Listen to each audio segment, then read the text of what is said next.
दोस्तों, अगर आपको लगता है कि बॉक्स ऑफिस की गारंटी सिर्फ स्टार्स होते हैं तो यकीन मानिए आप गलतफहमी में जी रहे हैं, क्योंकि कुछ डायरेक्टर्स भी होते हैं जिनका नाम आते ही सिनेमा की दुनिया का टेम्परेचर बढ़ जाता है।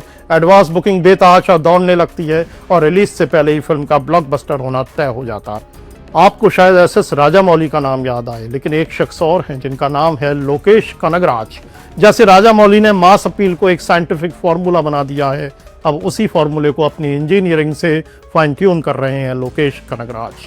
कैथी, मास्टर विक्रम और लियो जैसी कमाल की फिल्में बनाकर उन्होंने साबित कर दिया है कि उन्हें हल्के में नहीं लिया जा सकता, और इस बार वे लौटे हैं सुपरस्टार रजनीकांत के साथ। और जब ये दोनों हम एक साथ आते हैं तो सिर्फ एक मूवी नहीं बनती, एक धमाका होता है और बनता है एक सिनेमैटिक सेलिब्रेशन जिसका नाम है कुली द पावर हाउस। यानी रजनी का स्वैग, लोकेश का क्राफ्ट और टोटल मास डिस्ट्रक्शन। अब बात करते हैं कहानी की। विशाखापट्टनम पोर्ट, जहां से एक स्मगलिंग रैकेट चल रहा है, गोल्ड का नहीं घड़ियों का। लेकिन कुलियों का मेडिकल चेकअप क्यों हो रहा है ये बाद में पता चलेगा, क्योंकि खेल घड़ियों का नहीं कुछ और है। रजनीकांत असल में देवा हैं जो किसी ज़माने में कुली थे। उनके एक दोस्त की हार्ट अटैक से डेथ होती है और पता चलता है हार्ट अटैक नहीं मर्डर था। अब कहानी शुरू होती है और एंट्री होती है श्रुति हासन की, जो उसी दोस्त की बेटी हैं। अब आप समझ गए होंगे कि आगे क्या होने वाला है। सामने आती है कुर्सी और सारा खेल इसी कुर्सी का है। लेकिन रुकिए, जैसे वो कुर्सी मत समझ लेना पॉलिटिक्स वाली, ये सच में एक कुर्सी है। अब बिछाई जाती है बिसात, जहां एक तरफ है नागार्जुन यानी साइमन और दूसरी तरफ है रजनीकांत यानी देवा। इन दोनों के बीच है सोबिन यानी दयाल। लेकिन कौन प्यादा है, कौन ऊंट और कौन वजीर, और कौन किस तरफ से खेल रहा है पता अभी नहीं चलेगा, क्योंकि ये लोकेश कनगराज की कहानी है और खेल शतरंज का है ही नहीं। ये है एक मेज रनिंग, एक भूल भुलैया। हर चेहरे पर एक और चेहरा, हर चाल पर एक और चाल, हर झटके पर एक और झटका। विक्रम का वो सीन याद है जहां एक काम वाली बाई अचानक से एजेंट टीना में बदल जाती है। 400 वोल्ट का झटका लगा था ना, झटका यहाँ भी लगेगा, लेकिन 400 वोल्ट का नहीं, थोड़ा कम, 100 ही वोल्ट का। और लियो का वो चक्कर बांगड़ू भूल गए, जब थलपति विजय फोन पर पुकारते हैं चक्कर बांगड़ू, और बंद कमरा धीरे धीरे खुलता है और फिर कौन बाहर निकलता है। डर गए थे ना, यहाँ नहीं डरोगे, मजा तो आएगा पर थोड़ा कम। अब बात करते हैं फिल्म के एक्टर्स की। रजनीकांत के बारे में बात नहीं करेंगे, क्योंकि उनके बारे में कुछ भी कहने की ज़रूरत नहीं। वे सीन में एंट्री नहीं लेते, बल्कि उनकी प्रेजेंस से ही हर सीन बनता है। स्क्रीन उनके लिए पीछे हटती है, कैमरा खुद उन्हें लीड देता है। आप उस वक्त पॉपकॉर्न नहीं खा सकते, बस नजरें टिकाकर उन्हें देख सकते हैं और खुश हो सकते हैं कि आप रजनीकांत के युग में जी रहे हैं।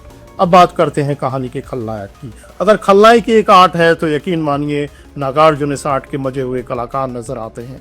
हो सकता है आपने उन्हें पहले विलेन के तौर पर ना देखा हो। वे चिल्लाते नहीं, बस मुस्कुराते हैं। हर सीन में उनकी एंट्री बहुत काम लगती है, लेकिन उनके काम बहुत खतरनाक हैं और अगले ही पल वे आपको चौंका देते हैं। एक और कैरेक्टर है सोबिन यानी दयाल।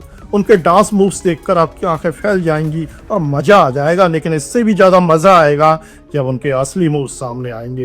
एक डार्क हॉर्स की तरह जो स्टोरी में धीरे धीरे उभरता है। ओह, ये तो रियल प्लेयर था। सोबिन का टाइमिंग, एक्सप्रेशन और बॉडी लैंग्वेज सब कुछ इतने नपे तुले हैं कि पूरे मैसी फ्लेवर में भी वे स्टैंड आउट करते हैं। सोबिन ने कमाल की एक्टिंग की है। उपेंद्र का रोल छोटा सा है, आते हैं कहानी के अंत में दाल में तड़के की तरह, लेकिन तड़के में मजा नहीं आया।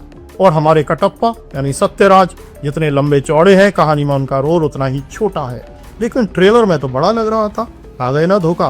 पर कुली का असली मास्टरमाइंड आपको स्क्रीन पर नहीं दिखेगा, और वे हैं लोकेश कनगराज, जिन्होंने इसकी कहानी लिखी है और डायरेक्शन किया है। उनकी खासियत यह है कि उनकी कहानी आपको रेल की पटरी की तरह सीधे सीधे स्टेशन ए से स्टेशन बी तक नहीं ले जाती, बल्कि आपकी आंखों पर पट्टी बांधकर आपको घुमाकर पटकनी देकर वापस लाती है। और जब पट्टी उतरती है तो एक और ट्विस्ट सामने खड़ा होता है। लेकिन ठहरिए, इस नज़र से कुली एक बढ़िया फिल्म तो है, लेकिन लोकेश की दूसरी ब्लॉकबस्टर्स की तुलना में कमजोर साबित होती है। इसमें वो मिस्ट्री नहीं है जिसकी लोकी से उम्मीद थी, कहानी में भी वो बात नहीं है, और ट्विस्ट कुली में है तो सब कुछ, पर चौंकाता नहीं। विक्रम याद है ना, इंटरवल के बाद क्या होता है, सारे रोल्स रिवर्स। अब तक जो बताया गया सब कुछ ठीक उससे उल्टा, जैसे अभी तक आप सर के बल खड़े थे और किसी ने उलटकर सीधा खड़ा कर दिया हो। लेकिन लोकेश कनगराज के डायरेक्शन पर कोई सवाल नहीं।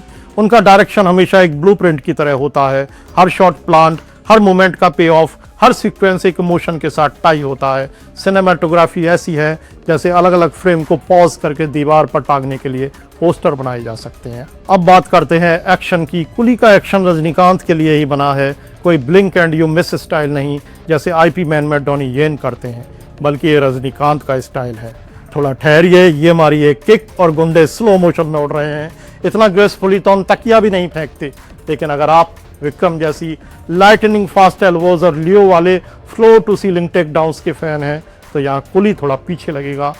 कुली का एक्शन स्टाइल ड्रिवन है, स्पीड ड्रिवन नहीं। लेकिन अगर आप सोच रहे हैं कि कुली का एक्शन किसी पुरानी कॉमिक्स के एक्शन पैनल की तरह होगा जहां हर किक के बाद धड़ाम लिखा आता था, तो शायद आप पॉपकॉर्न चबा रहे थे जब रजनी सर ने स्लो मोशन में एंट्री मारी थी और पोच के बाद पॉज लिया था और फिर पंच। ये जलवा, ये स्वैग कोई और नहीं दे सकता।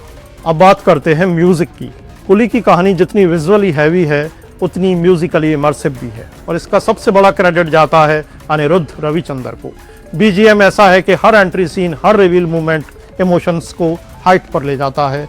सॉन्ग्स की बात करें तो मोनिका ऑलरेडी इंस्टाग्राम रील्स पर छाया हुआ है। लेकिन अगर आप सोच रहे थे कि कुली बस एक स्टैंड अलोन रिवेंज स्टोरी है जिसका एलसीयू से कोई संबंध नहीं है, तो शायद आपको स्क्रीन पर वो दिखाई नहीं दिया जो वाकई में बताया जा रहा था। क्योंकि जैसे ही पर्दे पर आमिर का चेहरा आता है, ये साफ हो जाता है कि गेम अभी शुरू हुआ है और ये कुली 2 या एलसीयू एक्सपेंशन की ओर इशारा हो सकता है। और अंत में बात करते हैं बॉक्स ऑफिस परफॉर्मेंस की। दोस्तों, कुली ने बॉक्स ऑफिस को उसी अंदाज में खोला जैसे रजनीकांत थिएटर में एंट्री लेते हैं, एकदम धमाके से। एडवांस बुकिंग से ही साफ हो गया था कि पहले दिन 150 करोड़ के पार जाएगी। केवल तमिलनाडु से 42 करोड़ और रजनीकांत की पहली सबसे बड़ी ओपनिंग लेने वाली फिल्म। कुली ने पहले दिन भारत में 65 करोड़, दुनिया भर में 151 करोड़ की ओपनिंग लेकर थालापति विजय की लियो का रिकॉर्ड भी तोड़ दिया। 2025 की सबसे ज्यादा ओपनिंग लेने वाली तमिल फिल्म बनकर सामने आई। मतलब पूरे देश ने कहा superstar is back and this time with Lokesh.